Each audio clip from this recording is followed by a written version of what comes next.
बच्चों, आज हम लोग स्पेसिफिक हीट कैपेसिटी के बारे में पढ़ेंगे और देखेंगे कि थर्मोडायनेमिक में कितने प्रकार की स्पेसिफिक हीट कैपेसिटी होती है जिसको हम लोग यूज करते हैं। तो आज का टॉपिक है हमारा specific heat capacity. Specific heat capacity. तो बच्चा इन जनरल हम लोग क्या लिखते हैं, छोटे क्लासेस में जब पढ़ना स्टार्ट करते हैं तो Q को क्या लिखते हैं, Q इक्वल टू लिखते हैं MS डेल्टा T और यहाँ पे हटा देते हैं S इक्वल टू क्या होता है Q by M delta T। तो इस S को क्या बोलते हैं, स्पेसिफिक हीट कैपेसिटी, और इसका यूनिट लिखते हैं जैसे Q की यूनिट क्या होती है बेटा, जूल पर केजी पर डिग्री सेल्सियस। ये हम यहाँ पे डिग्री सेल्सियस की जगह केल्विन भी लिख सकते हैं, तो ये हम अपना यूनिट लिखते हैं। अच्छा, अगर डिफिनीशन क्या बताते हैं, अगर मास 1 kg हो और टेम्परेचर डिफरेंस कितना हो 1 डिग्री सेल्सियस का हो, तो वो हीट जो किसी भी 1 kg के मास का टेम्परेचर 1 डिग्री सेल्सियस तक बढ़ा दे, उस हीट को क्या बोलते हैं बेटा हम लोग, specific heat capacity for any substance, for the substance, यानी उसी सबस्टेंस के लिए होता है। अलग अलग सबस्टेंस की हीट कैपेसिटी भी अलग अलग होती है। थोड़ा फिर आगे बढ़ते हैं तो इसी Q को कैसे लिखते हैं, Q इक्वल टू लिखते हैं एन सी डेल्टा T, यानी C इक्वल टू क्या हो गया, Q by N delta T, जहां N क्या है बेटा, नंबर ऑफ मोल है। अच्छा, इसकी यूनिट क्या लिखते हैं, जूल, Q की यूनिट जूल पर मोल केल्विन, ठीक है, जूल पर मोल केल्विन। इस हीट को क्या बोलते हैं बेटा, इस हीट को बोलते हैं हम लोग मोलर हीट कैपेसिटी। इसे क्या बोलते हैं बेटा, मोलर हीट कैपेसिटी, ठीक है बेटा। तो अक्सर थर्मोडायनेमिक्स में हम लोग C को ही यूज करते हैं, जिसे क्या बोलते हैं, मोलर हीट कैपेसिटी डिफिनीशन। 1 मोल सबस्टेंस का टेम्परेचर 1 डिग्री सेल्सियस बढ़ाने के लिए जिस हीट की रिक्वायर्ड होती है, उसी हीट को क्या बोलते हैं बेटा, मोलर हीट कैपेसिटी बोलते हैं, ठीक है। थोड़ा आगे देखते हैं, थोड़ा हम लोग यहाँ पे PV डायग्राम खींचते हैं, P वर्सेस V डायग्राम खींचते हैं। इसमें दो आइसोथर्म लाइन लेते हैं, यानी ऐसा कर्व खींचते हैं टेम्परेचर कांस्टेंट का ना, दो आइसोथर्म लाइन खींचते हैं।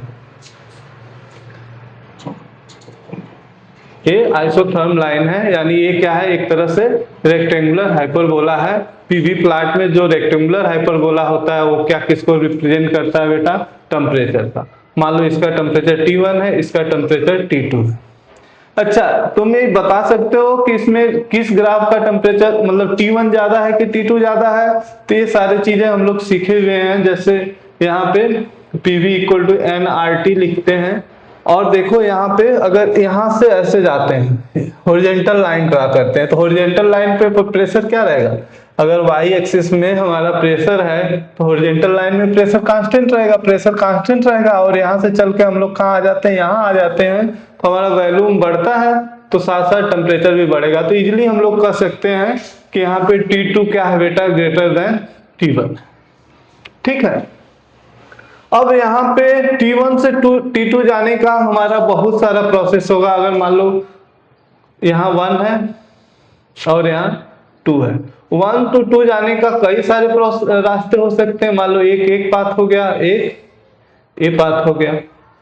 अब यहाँ हम लोग दोनों प्रोसेस में वर्क डन कैलकुलेट करते हैं। तो पीवी प्लॉट में P वर्सेस P प्लॉट में area bounded by curve and volume axis क्या देता है बेटा, वर्क डन देता है। अगर प्रोसेस 1 का वर्क डन कैलकुलेट किया जाए तो बेटा प्रोसेस 1 का यानी ए वर्क डन क्या कहलाएगा, प्रोसेस 1 द्वारा किया गया कार्य होगा। और प्रोसेस 2 का अगर इन पूरे वर्क को आपस में मिला दिया जाए इस पूरे वर्क को आपस में मिला दिया जाए, एरिया बाउंडेड पूरा टोटल, तो ये प्रोसेस 2 द्वारा वर्क हो जाएगा। अब यहाँ पे देखते हैं बेटा, फर्स्ट लॉ ऑफ थर्मोडायनेमिक्स लगाकर थोड़ा देखते हैं। तो यहाँ पे first law of Q minus W equal to delta U, ये क्या है बेटा, फर्स्ट लॉ ऑफ थर्मोडायनेमिक्स है। और यहाँ पे देखते हैं किसी भी जनरल प्रोसेस के लिए Q को क्या लिख सकते हैं बेटा, एन सी डेल्टा टी, और इधर ले आओ तो क्या हो जाएगा delta U minus plus W, यानी C इक्वल टू क्या हो जाएगा बेटा, delta U plus W by N delta T. यानी जो मोलर हीट कैपेसिटी है किसी भी सबस्टेंस का, वो 2-3 चीजों पर डिपेंड करती है। पहले डेल्टा U पे डिपेंड करती है, फिर क्या किस पे डिपेंड करती है, W, वर्क पे। अब यहां हम लोग देखने की कोशिश करते हैं, जब हम प्रोसेस 1 अगर स्टेट 1 से स्टेट 2 जाते हैं किसके द्वारा बेटा, इस नीचे वाले लाइन प्रोसेस से, तो हमारा वर्क डन क्या आता है, थोड़ा कम आता है। जब ऊपर वाले से जाते हैं तो area bounded by curve and volume axis क्या हो जाता है, थोड़ा ज्यादा हो जाता है। इसको थोड़ा साफ साफ बना लेते हैं बेटा। ये हमारा प्रोसेस हो गया, ये हमारा दूसरा रास्ता है, ये हमारा पहला रास्ता है 1 से 2 जाने का। तो इसमें देख रहे हो वर्क डन हमारा डिफरेंट है। अगर बेटा इस इक्वेशन को देखें, C equal to delta U plus W by N delta T, अगर इससे हम लोग ध्यान दें, यहां से यहां जाने पे हमारा 2 प्रोसेस है, क्या है, 2 रास्ते हैं, फर्स्ट एंड सेकेंड, और दोनों में अगर वर्क डन कैलकुलेट करें बेटा, फर्स्ट में वर्क डन सपोज करो क्या है, W1 है, और सेकेंड में वर्क डन क्या है, W2 है। अब यहां से हम लोग कंपेयर करते हैं कि फर्स्ट रास्ते से हमारा वर्क डन जो W1 है उसका area bounded curve and volume axis क्या है, कम है अपेक्षाकृत दोगुने वाले से, यानी वर्क डन हमारा दूसरे प्रोसेस में ज्यादा है। यानी प्रोसेस 2 मतलब दूसरे रास्ते से हम लोग 1 से 2 जाते हैं स्टेट में, तो हमारा वर्क डन क्या हो जाता है, ज्यादा हो जाता है। अगर वर्क डन बेटा ज्यादा होता है, अगर वर्क डन ज्यादा हो जाता है, यानी ये वैल्यू हमारी क्या हो जाएगी, बढ़ जाएगी, और डेल्टा टी हमारा क्या है, दोनों में सेम ही है, क्योंकि ये टेम्परेचर 1 है, ये टेम्परेचर 2 है, तो हमारा क्या, तो हमारा जो C है, C1 इसको ले लेते हैं, तो C1 से C2 हमारा क्या हो जाएगा बेटा, ज्यादा हो जाएगा, यानी heat capacity for second process क्या हो जाएगी, ज्यादा हो जाएगी। इसी चीज को हम लोग थोड़ा लिखते हैं और लिख के देखते हैं कैसे चीजें बदलती हैं। इसी चीज को कंपेयर करते हैं हम लोग।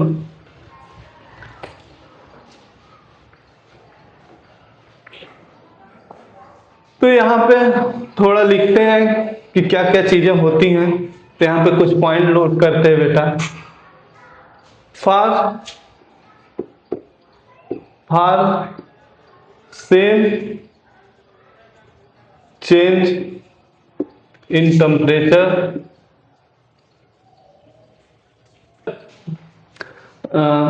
there is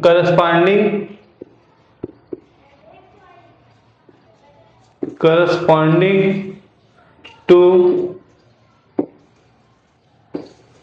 different process,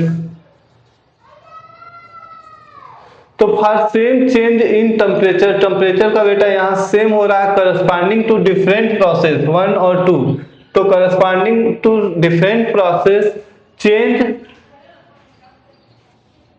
in internal energy,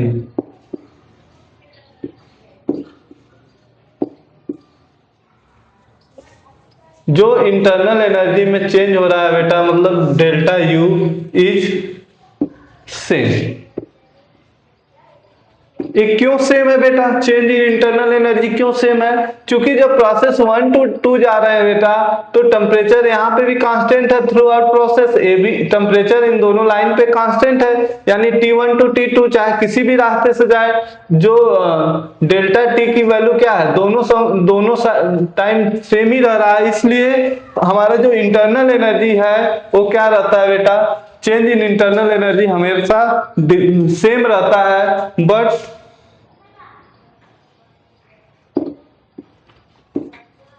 work done by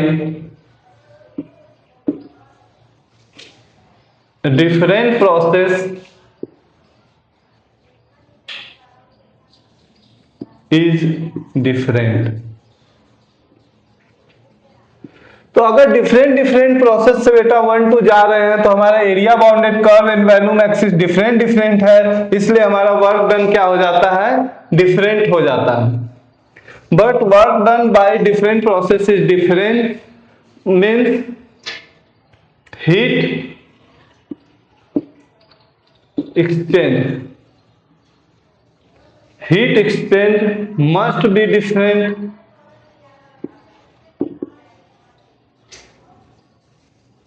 that's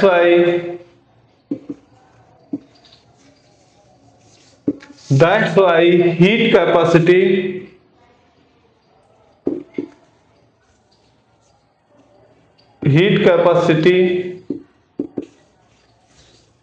for different process is different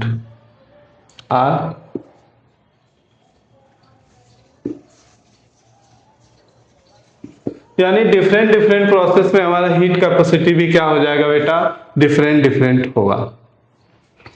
यहाँ पे देखते हैं, थोड़ा सा आगे बढ़ते हैं बेटा, इस पूरे ग्राफ में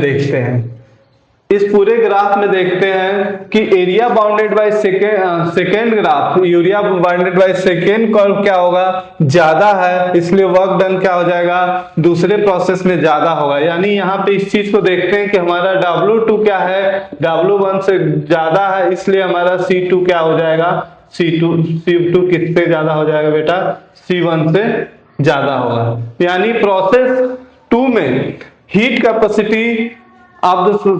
कैपेसिटी क्या होगी, ज्यादा होगी, मोलर हीट कैपेसिटी ज्यादा होगी, और प्रोसेस 1 में उसके अपेक्षा थोड़ा कम होगी।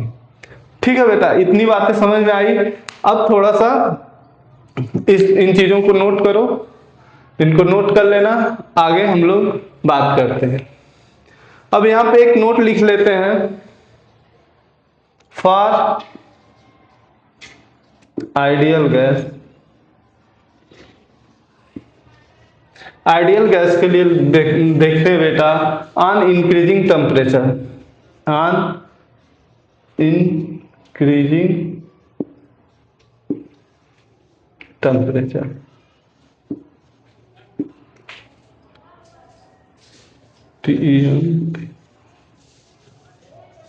जब टेम्परेचर को बेटा क्या कर रहे हैं, आइडियल गैस के लिए जब टेम्परेचर को इंक्रीज कर रहे हैं तो C इक्वल टू क्या होता है बेटा, delta U plus W divide by N delta T। जब यहाँ टेम्परेचर को इंक्रीज कर रहे हैं बेटा तो हीट कैपेसिटी क्या करेगी, for ideal gas on increasing temperature molar heat capacity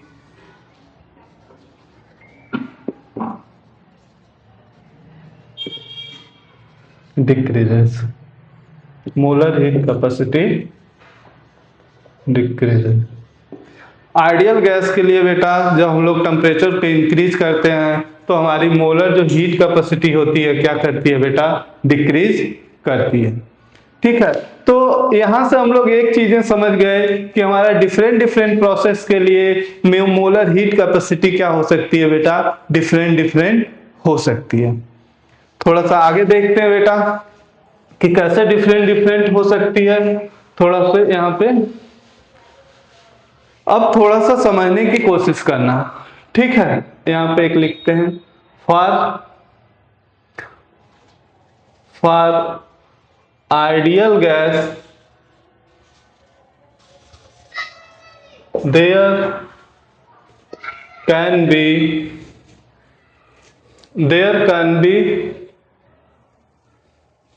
possible molar heat capacity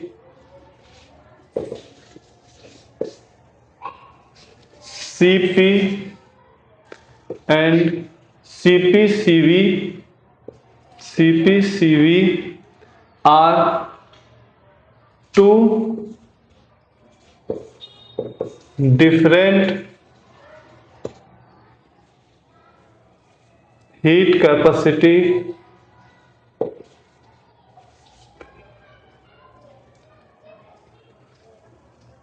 which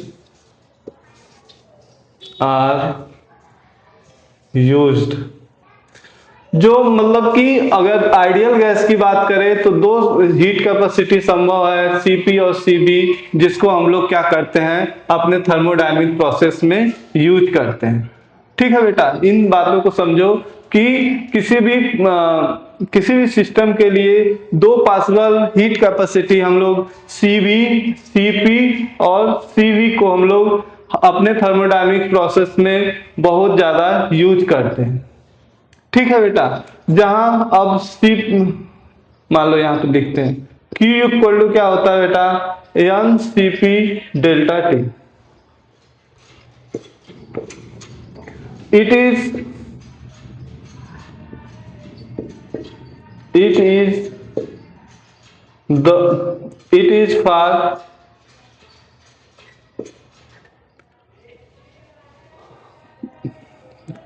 is for constant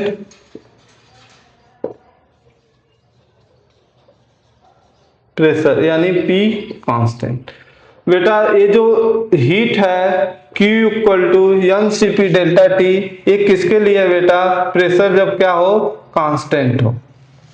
अब Q इक्वल टू क्या, एन Cv डेल्टा T, ये किसके लिए बेटा, व्हेन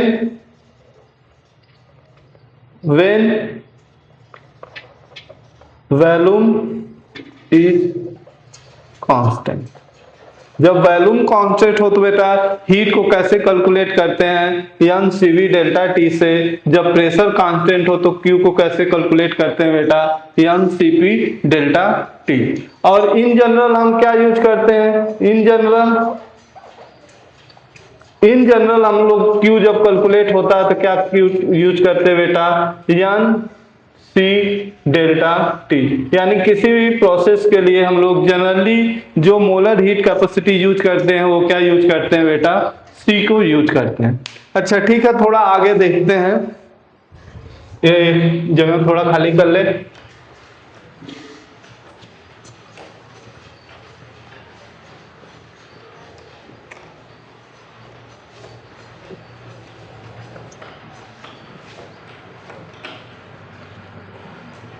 ठीक है बेटा, यहाँ पे हम लोग दो स्पेसिफिक हीट लिख लिए। पहला लिखे Q equal to Cp delta T लिखे, एन Cp डेल्टा T लिखे, व्हेन P क्या हो, कांस्टेंट हो। Q इक्वल टू लिखे n Cv delta T, when V constant हो। इन जनरली क्या बात किए थे, Q इक्वल टू क्या लिखे थे बेटा, एन C डेल्टा T। ये क्या है, इन जनरल केस।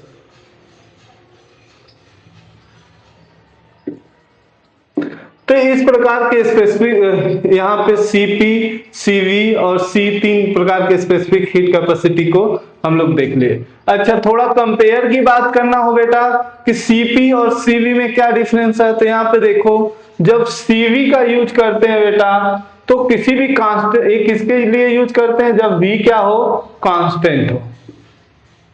यानी इस प्रोसेस में हमारा Q इक्वल टू लिखते हैं Q minus W equal to delta U, first law of thermodynamics, तो हमारा वर्क डन क्या हो जाता है, 0 हो जाता है। यानी C कांस्टेंट प्रेशर प्रोसेस में जो Cv होता है, मतलब किसी भी सिस्टम को जितना हीट दिया जाता है बेटा, सारा का सारा हीट किसमें यूज हो जाता है, जो भी हीट दिया जाता है उसकी इंटरनल एनर्जी को यानी डेल्टा U को क्या करता है, बढ़ाता है, यानी चेंज इन इंटरनल एनर्जी को बढ़ाता है।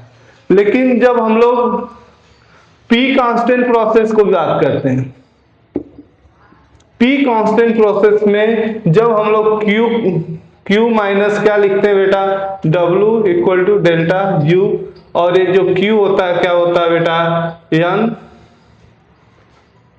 एन आर डेल्टा टी के बराबर होता है। यानी यहाँ पे कुछ टेम्परेचर, कुछ क्या हुआ, वर्क डन भी होगा और इंटरनल एनर्जी को होगा। यानी कांस्टेंट प्रेशर प्रोसेस में बेटा जो हम लोग हीट देते हैं, किसी को हीट देते हैं, जो हीट देते हैं, यहाँ ओनली लिख दें कि इंटरनल एनर्जी को बढ़ाता है। यहाँ थोड़ा वर्क भी करता है, work done plus delta U internal energy को भी बढ़ाता है। तो यहां से हमें एक कंक्लूजन निकल के आ गया बेटा कि हमारा सीपी क्या होता है बेटा, ग्रेटर देन होता है सीवी से। और इन दोनों में एक रिलेशन होता है CP minus CV equal to R. इस रिलेशन को बोलते हैं बेटा मेयर इक्वेशन। मेयर एक साइंटिस्ट थे जिन्होंने ये रिलेशन दिए थे, इसे क्या बोलते हैं, मेयर इक्वेशन। ये किस नाम से जानते हैं बेटा, इसको मेयर इक्वेशन से जानते हैं। जहां आर क्या है बेटा, गैस कांस्टेंट है। आर क्या है, गैस कांस्टेंट, और सीपी क्या है, specific heat at constant pressure. CV क्या है, specific heat at constant value. ठीक है बेटा। और एक रिलेशन सीपी और सीवी में होता है CP by CV equal to gamma. ये दो रिलेशन है जो हमारा सीपी और सीवी को रिलेट करते हैं। ठीक है बेटा। अब थोड़ा सा स्पेस बढ़ाने के लिए इसको हम लोग इरेज करेंगे। इतनी चीजें समझ में आ गई। थोड़ा सा कॉपी खोलो और यहाँ पे रिवाइज कर लो। थोड़ा सा सिस्टम को भी पोज कर सकते हो। अब आगे देखते हैं बेटा। अगर कोई प्रोसेस लेते हैं क्या, V कांस्टेंट, मतलब आइसोकोरिक प्रोसेस के लिए हम लोग बात कर रहे हैं, तो क्या होगा बेटा, Q minus W equal to delta U। और Q क्या होता है बेटा, स्पेसिफिक हीट कैपेसिटी क्या होती है, कांस्टेंट प्रेशर के लिए कौन सी होती है, CV होती है। तो Q क्या हो जाएगा, N CV डेल्टा T। भी कांस्टेंट है बेटा, यानी वर्क डन हमेशा क्या हो जाएगा, जीरो। तो minus zero equal to delta U, या इसी को क्या लिख सकते हो बेटा, delta U equal to N C V delta T. ये इक्वेशन निकल के आता है कि कांस्टेंट वॉल्यूम प्रोसेस के लिए जो चेंज इन इंटरनल एनर्जी होती है बेटा सिस्टम की, वो किसके बराबर होती है, N C V delta T. अच्छा, ये तो हम लोग किसके लिए कैलकुलेट किए हैं बेटा, कांस्टेंट वॉल्यूम के लिए। लेकिन बट ये जो इक्वेशन होता है it is applicable for all thermodynamic process, all thermodynamic process। दुनिया के सारे थर्मोडायनेमिक प्रोसेस के लिए बेटा ये जो इक्वेशन होता है वो क्या होता है, वैलिड होता है। ठीक है। तो इससे हम लोग इन जनरल एक अच्छा सा क्वेश्चन पूछा जाता है कॉम्पिटिटिव एग्जाम में। एक क्वेश्चन करते हैं और उसके थ्रू समझने की कोशिश करते हैं। यहाँ पे एक क्वेश्चन लेते हैं बेटा, question for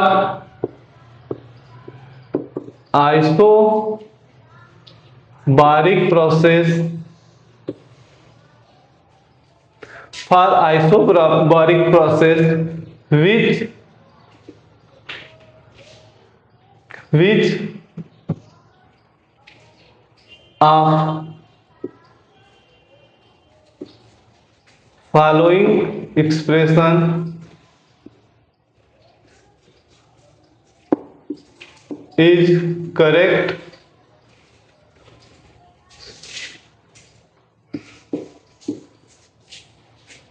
for change in internal energy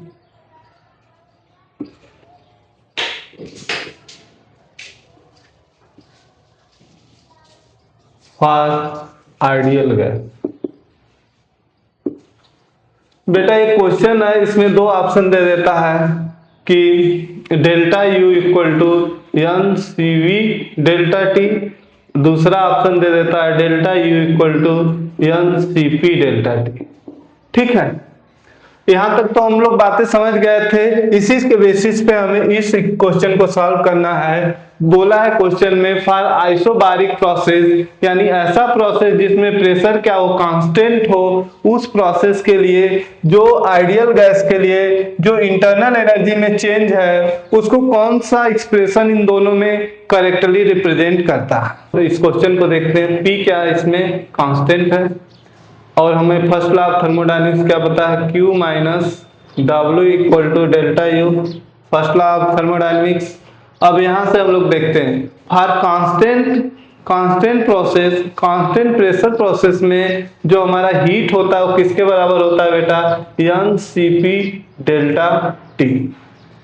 और कांस्टेंट प्रेशर प्रोसेस के लिए जो वर्क डन होता है, कांस्टेंट प्रेशर प्रोसेस के लिए वर्क डन क्या होता है बेटा, एन आर डेल्टा टी के बराबर होता है। तो यहाँ क्या लिख देते हैं, N R delta T equal to delta U. यहां से कुछ कामन ले लेते हैं, एन डेल्टा टी कामन ले लेते हैं और यहाँ क्या बच जाता है बेटा, C P minus equal to delta U. हम लोग क्या जानते हैं मेयर इक्वेशन से, Cp minus Cv equal to R। इसका मतलब क्या हो गया कि हमारा जो Cp माइनस R किसके बराबर हो जाएगा बेटा, Cv के बराबर, और यहाँ पे इसको पुट कर देंगे तो क्या निकल के आ जाएगा बेटा, डेल्टा U इक्वल टू क्या हो जाएगा, n, और यहाँ Cp माइनस Cv क्या लिख दिए, Cv और डेल्टा T। तो यहाँ पे देख लिए कि आइसोबारिक प्रोसेस के लिए भी चेंज इन इंटरनल एनर्जी किसके बराबर आ गया बेटा, NCV डेल्टा टी। यानी इसमें से कौन सा ऑप्शन हमारा सही हो जाएगा, फर्स्ट ऑप्शन सही हो जाएगा। ठीक है, चलो थोड़ा आगे बढ़ते हैं, इसको इरेज कर लेते हैं जगह बढ़ाने के लिए। अब यहाँ पे एक क्वेश्चन हो गया। अच्छा, अगर हम आइसोथर्मल प्रोसेस में देखते हैं बेटा, आइसोथर्मल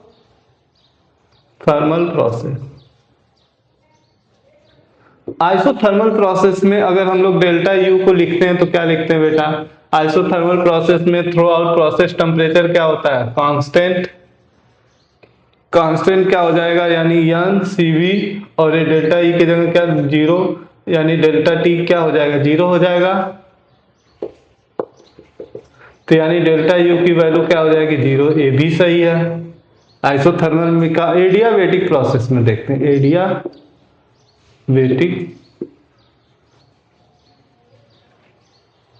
प्रोसेस। तो बेटा एडियाबेटिक प्रोसेस में हम लोग क्या देख रहे हैं,